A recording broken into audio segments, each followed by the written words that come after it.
Hello everyone, welcome to my channel The Colors of Mathematics, and today we will visualize this expression using algebraic tiles. So we have 5 minus 3x plus 8.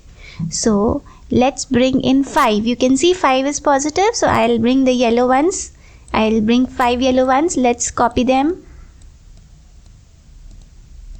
And one more. So these are 5. And we have 3 negative 3x, that means these are 3 negative x's. So 1, so 2 and 3. Now let's bring in 8 positives. So these are 2. Let's make a copy of these. 4, 6 and 8.